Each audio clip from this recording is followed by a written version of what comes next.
So you get a job as a junior announcer. Tell us about your first job as a junior announcer. They always started out, the junior announcers, on a program called Nellie Ravel. She was the star of the show, and she was a nice old gal. And because it was a very simple announcement, the National Broadcasting Company is pleased to present your friend and ours, neighbor Nell, Miss Nellie Ravel. So during the run-through prior to the show, she picked up her script, and she would always say, "Thank you, Ray Forrest. What the heck is that?" And it happened to be my name. And she said, "Well, if you're going to work on my show, you better do something about that so I can pronounce it." And that was how the name change came about. Excuse me. And sure enough, by the next show, which was the next week, I forget exactly what day it was. Excuse me.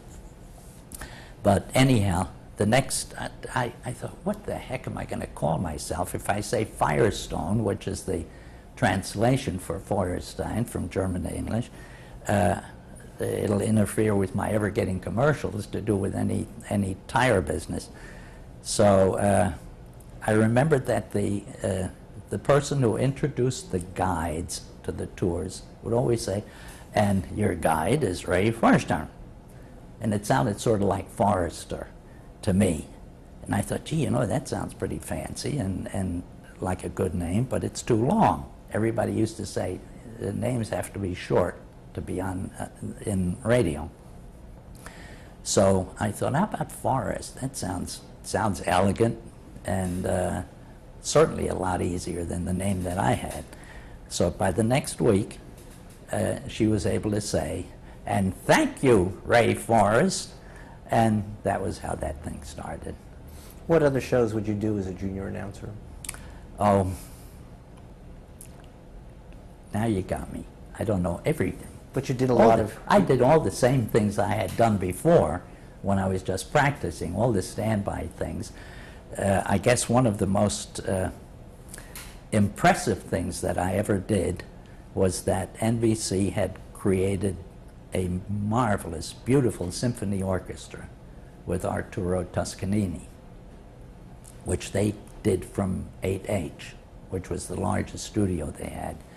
And as the announcer assigned, I would stand at a little bitty switchboard with lights on it and the hushed audience of thousands of people waiting to hear the symphony, and I would turn on this button and say, WEAF, New York. And I thought that was wonderful. I thought that was the star. But that was such a wonderful series when he did that.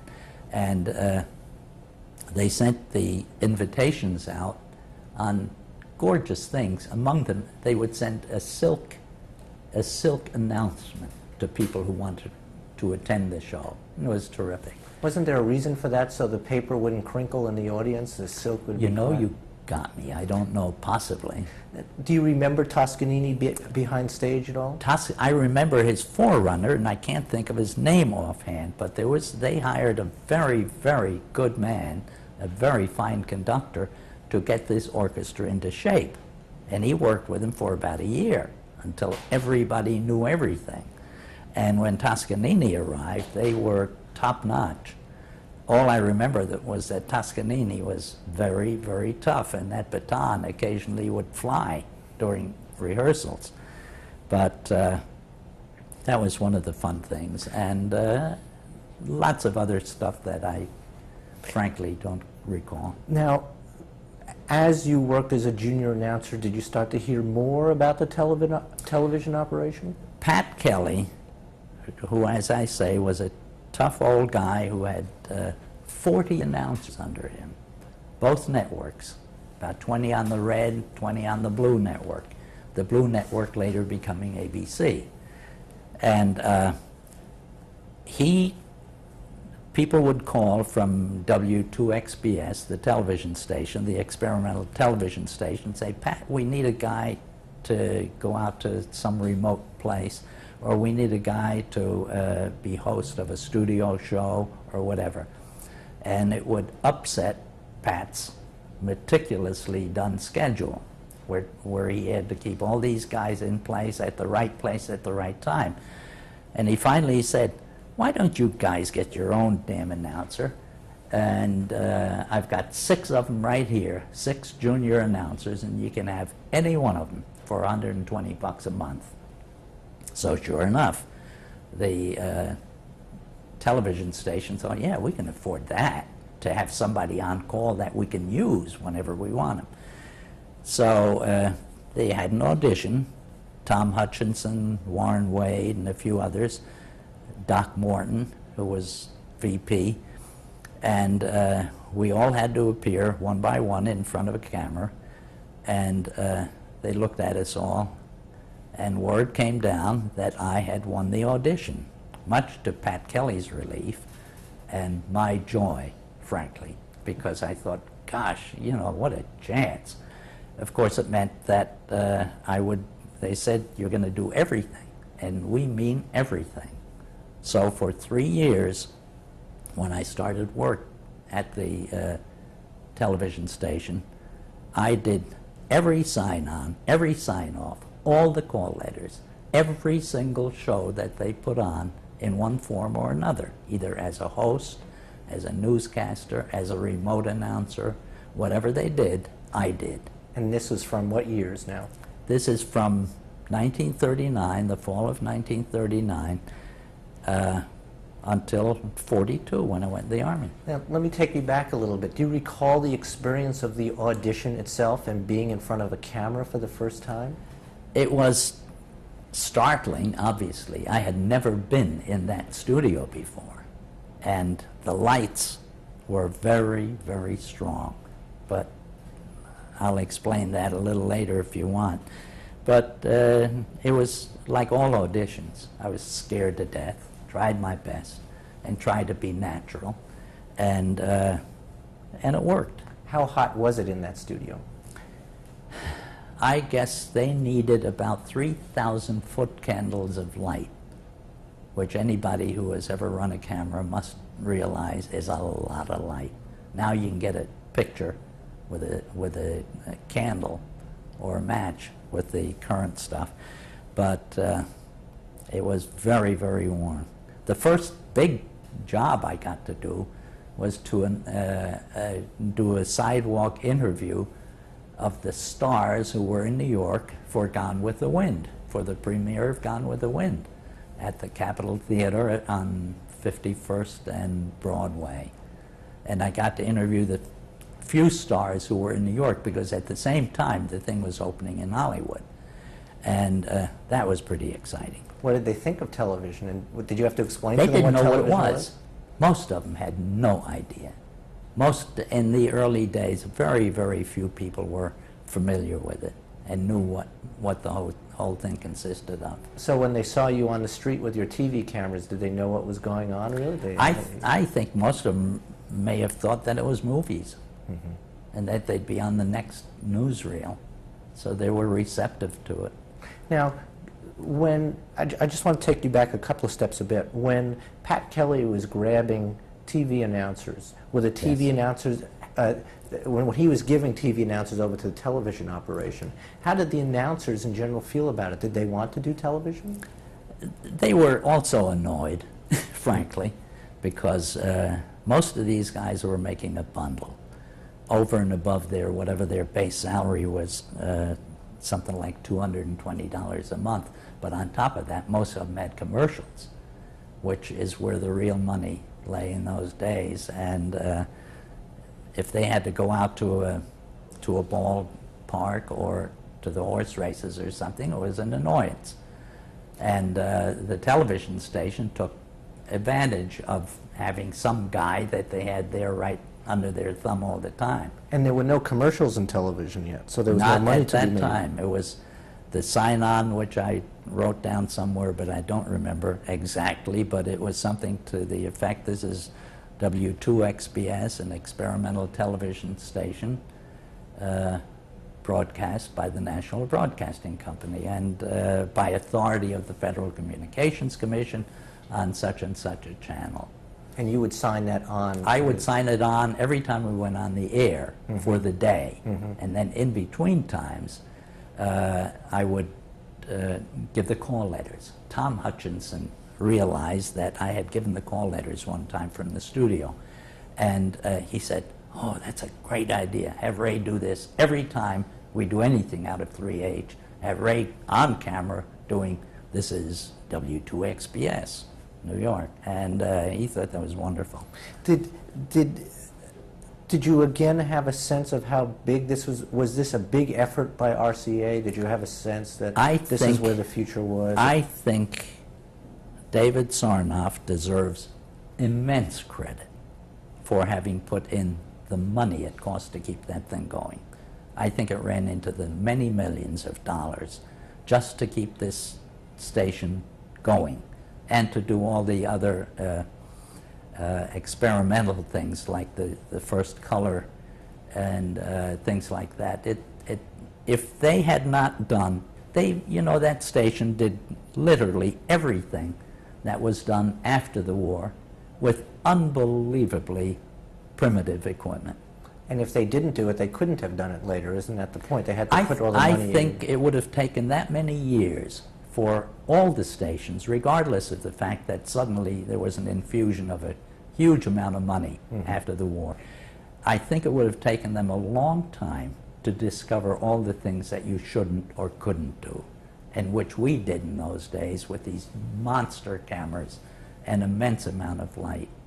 So, and this was under circumstances where they weren't sure that it would succeed, is that correct? They had no idea. It was the biggest gamble that they had taken. But this man was a genius. He realized that this had to be done, and he might as well get in there first, which he did. Let's talk about the circumstances under which you worked inside the studio. Can you describe the studio as 3H? 3H was the size of any of the radio studios, except it had it had 2 cameras and a bunch of wires and lights coming out of your ears. Bill Eddy, a wonderful guy, he was a 6'4" ex-submarine captain who was the lighting engineer, and he was also responsible for 100 other firsts. But Bill Eddy, in the back of this studio, I wish I could remember the dimensions, but it wasn't huge. It was a radio studio, long, narrow. And Bill Eddy had a little platform. It was sort of a crow's nest kind of a platform way off in the corner of the studio, way up on the left-hand corner. And he had lights rigged up with pulleys and string, rope, so he could regulate where these huge banks of 8 and 10 lights, they were bird's eye lamps. I don't know if you remember what they looked like. They were like these floodlights, and in banks of them. And from that platform, he could move these things around in any direction in the studio. That, along with standing lights, which also had 6 and 8 of these lights on either side of the camera, wherever the action was going. What happened was that it was so hot, air conditioning in no way could control that kind of heat coming out. As I told you before, 3,000 foot candles of light make a lot of heat. And if you stared right into the camera, into the lens, and you had these big lights on either side, you had spots before the eyes all day long. What about sweating? You must have poured buckets. I weighed tops 121 pounds when I finally joined the Army. But everybody else who came in, like the actors and the newscasters and everybody who took part, inside of 2 minutes would be soaked to the skin. And it was tough. It was very, very tough on the actors especially. So would you be in front of the camera with the sweat pouring down your face? You try very hard not to let it show. But what about makeup? What would they do for makeup?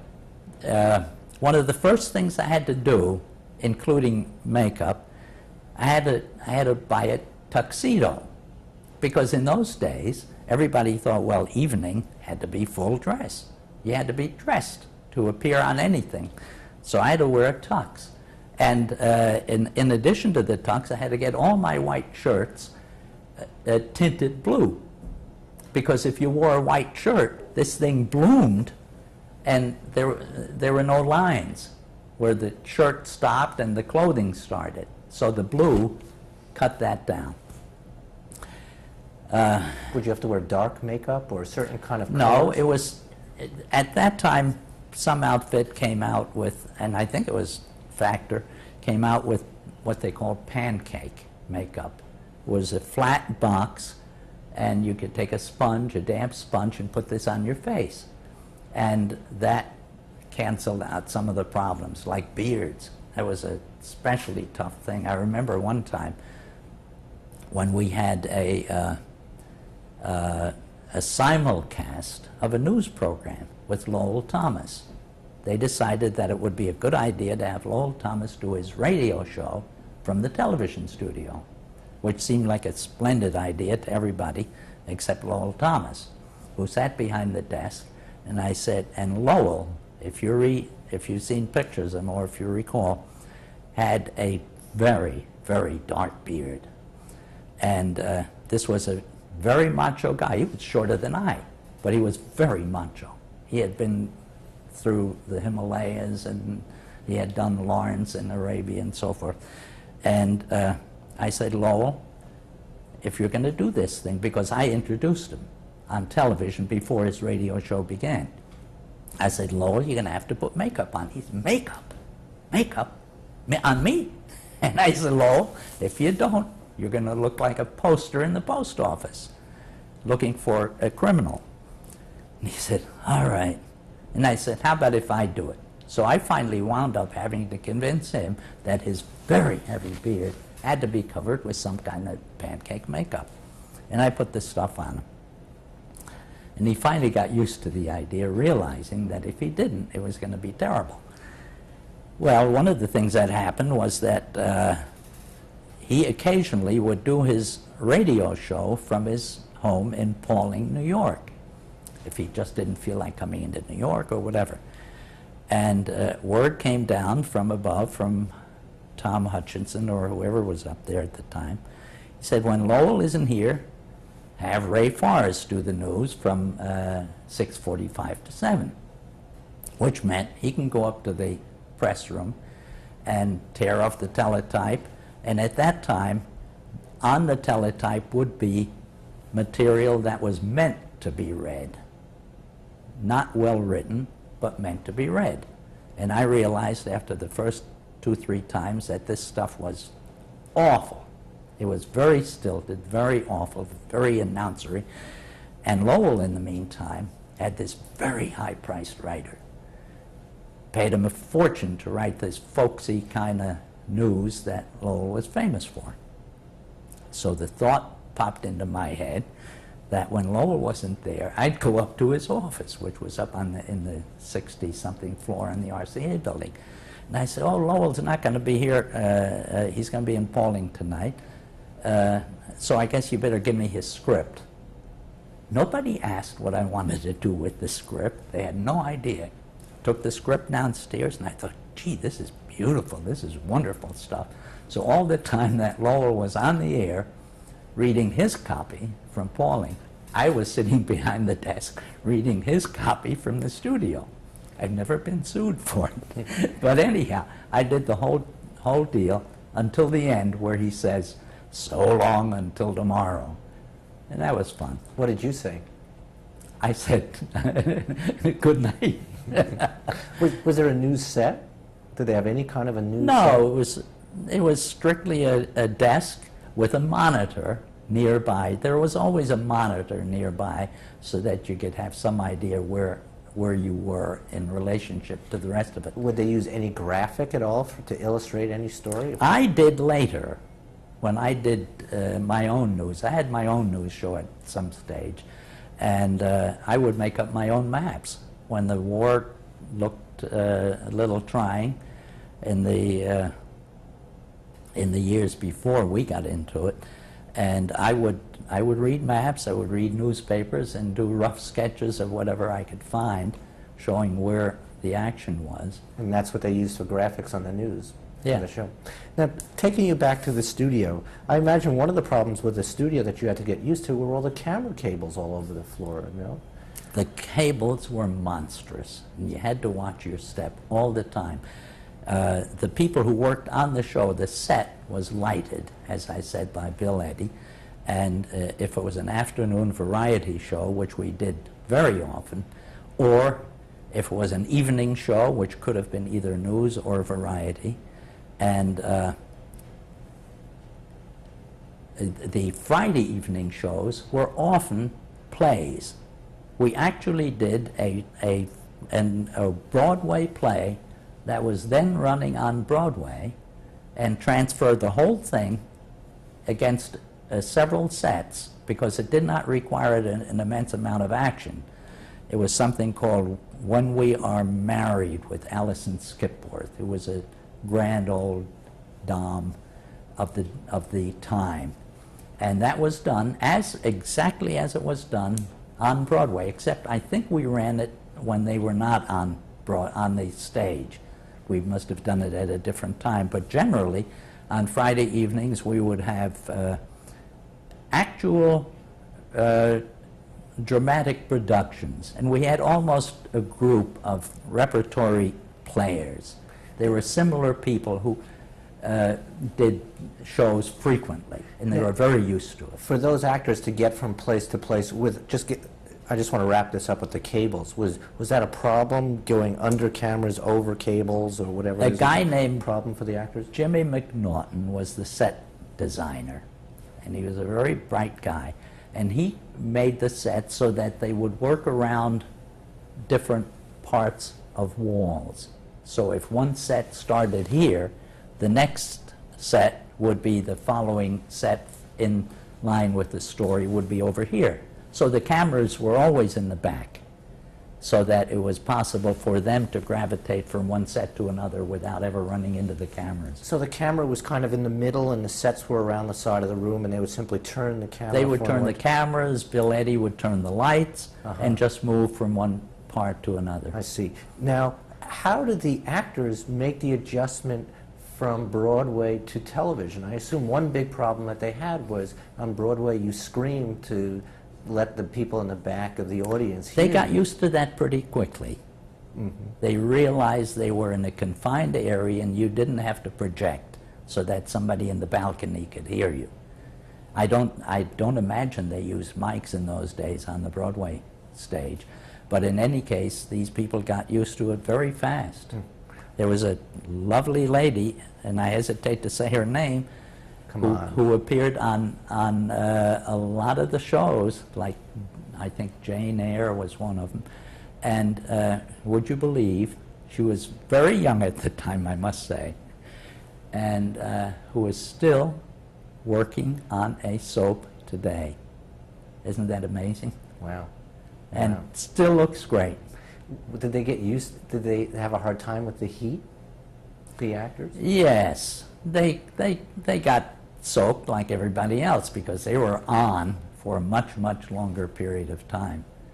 And but eventually everybody got used to the idea, and they realized if you go in there and they'd crank up the air conditioning as far as they could get it, and it was still hot as heck. Talk about Warren Wade for a second. Tell us who he was, first of all, and about him. Warren was one of the program directors, and he would take over the director's chair in the control room, and he in turn would always work with a TD, a technical director, and he was a great guy. He was a bombastic sort of a fellow, and we all called him the Senator because he always wore a big broad-brimmed hat, and he was a great guy, and had this habit of going around with a legal pad and writing in great big script what he wanted people to do. So it was a little hard to follow, but he did a lot of the shows.